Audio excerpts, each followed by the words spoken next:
Olá, Isa Minatel aqui e esse é o nosso Chá Comigo que eu leio para você. Ó, se estiver tranquilo, prepara a caneca aí, prepara o chazinho e acompanha a leitura. Se estiver na correria, não tem problema não. Chá Comigo que eu leio para você, viu? Vamos junto, nós estamos lendo O que Sobra, o livro do Príncipe Harry. Nós estamos no vídeo 28, na parte 2 do livro, no capítulo 4. E não tem problema se você não acompanhou desde o início não, tá? Fica aqui porque cada vídeo tem uma lição, ou mais de uma lição, individualmente, né? E claro, se você desejar, tem a playlist ali com todos os vídeos já gravados sobre este livro. Vamos junto?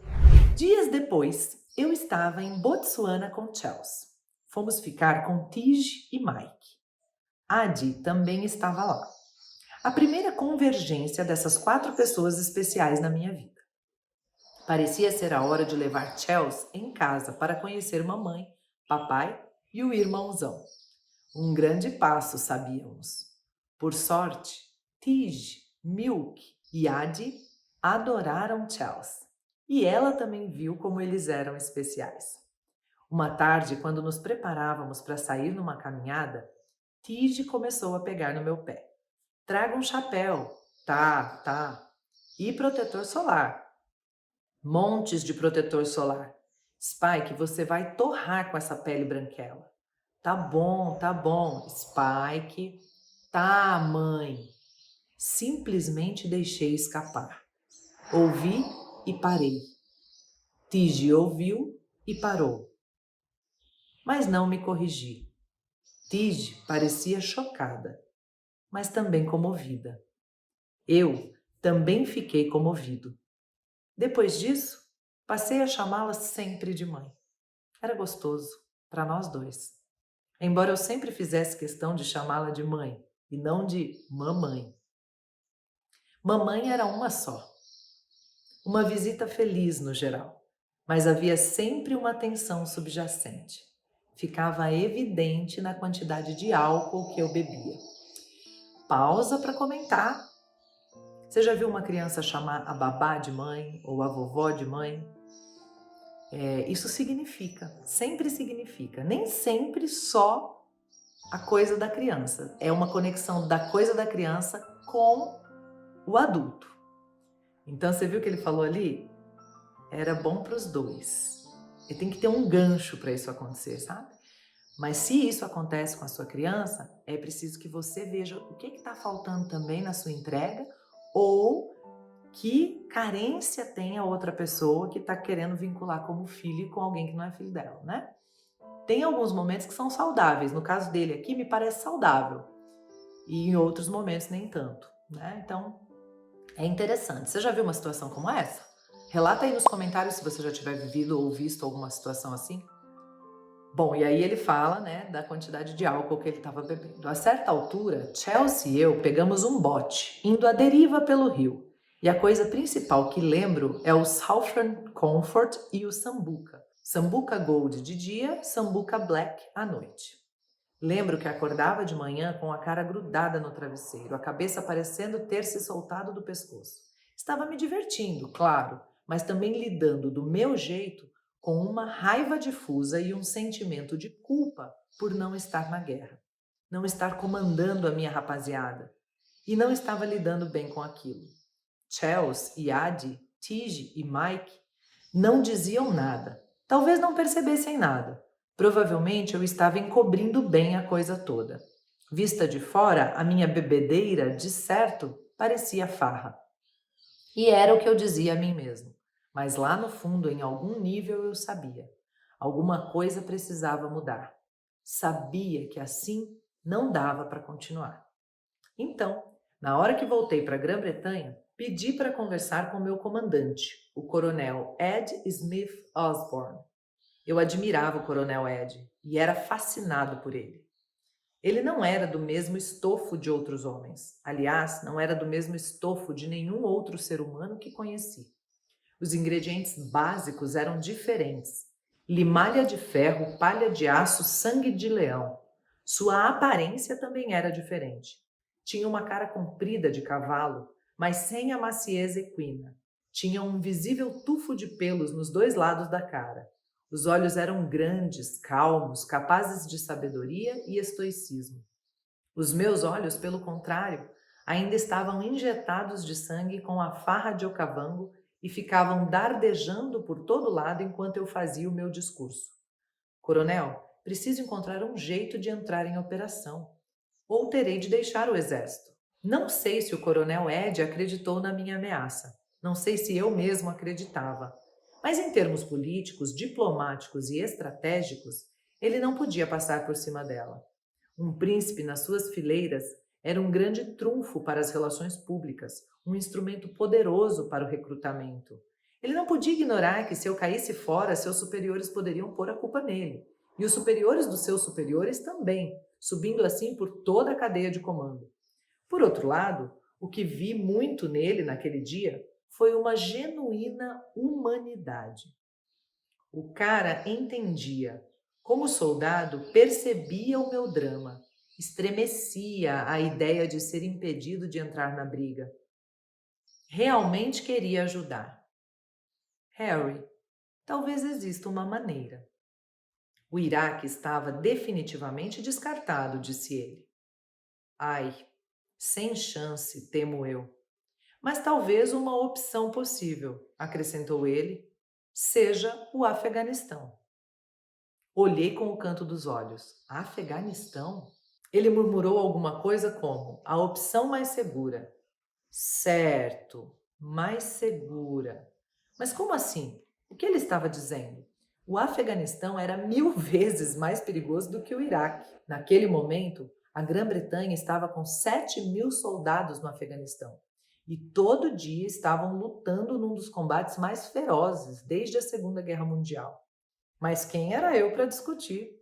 Se o Coronel Ed achava o Afeganistão mais seguro, se estava disposto a me enviar para lá, maravilha. Qual seria a minha tarefa no Afeganistão, Coronel? CALF, controlador aéreo da linha de frente. Pestanejei sem entender bem.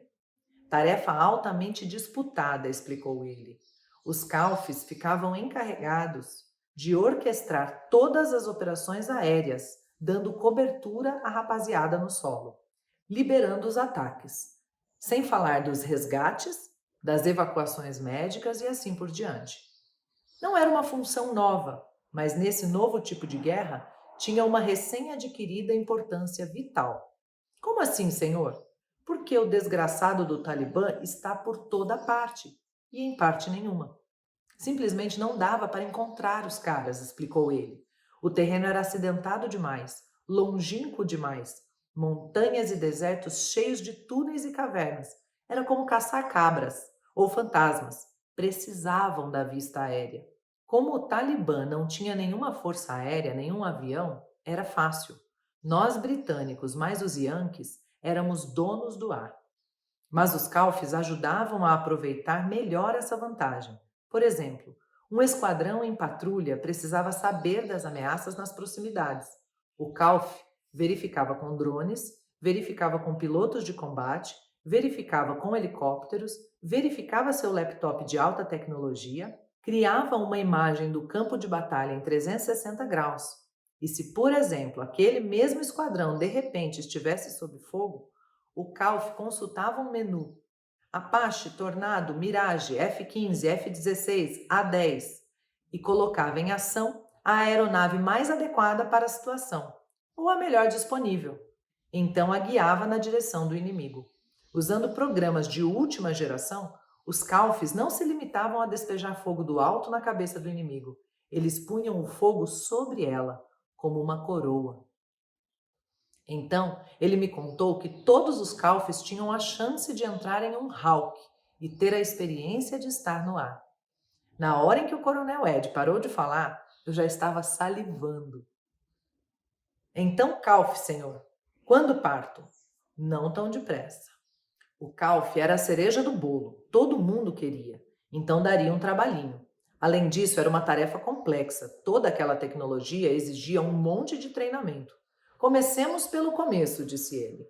Eu tinha de passar por um processo de certificação bem puxado. Onde, senhor?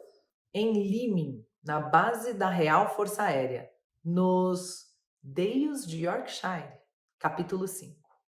Começo do outono. Muros de pedra solta, campos recortados, rebanhos pastando nas encostas, falésias de calcário, penhascos e seixos.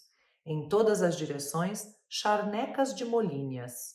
Logo a leste de Lake District, local de nascimento e tema de alguns dos maiores artistas britânicos de todos os tempos. Wordsworth, por exemplo. Na escola, eu tentei evitar a leitura das coisas que esse velho camarada escreveu, mas agora tinha certeza de que ele devia ser muito bom se passou um tempo de sua vida nessa região. Parecia um sacrilégio estar no alto de um penhasco sobre esse lugar, tentando eliminá-lo. Claro que era uma eliminação simulada. Na verdade, não explodiu um único Dale. Mesmo assim, ao final de cada dia, eu me sentia como se tivesse explodido. Estava estudando a arte da destruição. Dá para ouvir os patos? Os gansos. E a primeira coisa que aprendi foi que a destruição é, em parte, criativa. Começa com a imaginação. Antes de destruir alguma coisa, a gente precisa imaginá-la destruída. E eu estava ficando um especialista em imaginar os Dales como um inferno em chamas. O treinamento era o mesmo, todos os dias. Acordar ao amanhecer. Um copo de suco de laranja, um prato de mingau de aveia, então um de jejum inglês completo. Depois partir para o campo. Enquanto as primeiras luzes do dia se espalhavam pelo horizonte, eu começava a falar com uma aeronave, geralmente um Hawk. A aeronave ia até seu PI, ponto inicial, a 8 milhas náuticas de distância. E então eu dava o alvo e o sinal de saída. A aeronave virava e começava. Eu falava com ela pelo céu, sobre o campo, usando vários pontos de referência. Mata em L, vala em T, celeiro cinza-prata. Para escolher os pontos de referência, haviam me instruído que eu devia começar por alguma coisa de tamanho grande, passar para outra de tamanho médio e então escolher uma coisa pequena. Representar o mundo, me disseram, como uma hierarquia. Hierarquia? Acho que dou conta. A cada vez que eu anunciava um marco, o piloto respondia: positivo ou estou no visual. Eu gostava daquilo. Gostava dos ritmos, da poesia, da entoação meditativa de tudo aquilo e encontrava sentidos mais profundos no exercício. Volta e meia pensava, então o lance todo é esse, né? Fazer as pessoas verem o mundo como a gente vê e repetirem de volta para a gente. Normalmente o piloto ficava voando baixo, a 500 pés do solo, na altura do sol nascente. Mas às vezes eu dizia para baixar mais e o punha num pop-up. Pausa para comentar, gente? Vou repetir aqui para você pensar na sua função de mãe, de pai, de adulto que lida com criança. Então o lance todo é esse, né? Fazer as pessoas verem o mundo como a gente vê e repetirem de volta para a gente. Para ver se não é isso que acontece na relação adulto-criança. Quando ele vinha disparado na minha direção à velocidade do som, freava e então subia num ângulo de 45 graus. Aí eu começava outra série de descrições e novos detalhes. Quando chegava no alto e virava as asas, quando se alinhava e começava a sentir força G negativa, ele via o mundo exatamente como eu tinha representado. De repente ele gritava, alvo avistado, e então, em posição. E eu dizia, posição autorizada. Quer dizer que suas bombas eram apenas vapores se dissolvendo no ar. Aí eu esperava, procurando ouvir atentamente as explosões simuladas. As semanas passavam voando. É louco a gente pensar, né, num treinamento de guerra e nós que somos um país tão pacífico, né, como o Brasil, e que estamos voltados numa educação para a paz, que estamos buscando a não violência, né? A paz, o amor. É muito duro encarar a ideia de treinamento de guerra e tudo mais. Mas enfim, eu para ler e conseguir tirar algum ganho, acionei o meu colérico, né? Para ver que assim, a vida é assim, o mundo é assim. E tem gente em guerra e por troppo, como se diz em italiano, por troppo é così. Quer dizer, Fazer o que? É assim, né? E tocamos o barco. Como é que é para você? Porque agora, essa parte 2, a partir dessa introdução aí que ele está fazendo do treinamento de guerra, nós vamos fundo nessa parte de guerra. E a gente vai ter muito aprendizado aqui também. Para mim, o ponto alto desse capítulo então o negócio é esse, é fazer o outro ver o mundo como a gente vê e depois eles repetirem isso de volta pra gente. Fala a verdade, isso é o que a gente faz com a criança, consciente ou não. Por isso que é preciso estudar para ser pai e mãe, né, gente? Vamos junto? Espero que você esteja gostando, deixa o seu comentário. Qual foi o ponto alto desse trecho para você? Comenta aí, vamos conversar nos comentários sobre tudo isso aqui. Lembra de curtir? Lembra de compartilhar também com outras pessoas que possam se interessar por essa leitura? E vamos que vamos. Eu tô adorando a constelação de estrelas guias, porque é isso, a gente é o guia da nossa criança, né? E a gente tem as estrelas aqui nessa nossa constelação. E eu tô adorando a relação que a gente está estabelecendo nos comentários com esses vídeos, viu? Então, gratidão sem limites. Um beijo grande e até o próximo Chá Comigo, que eu leio para você. Tchau!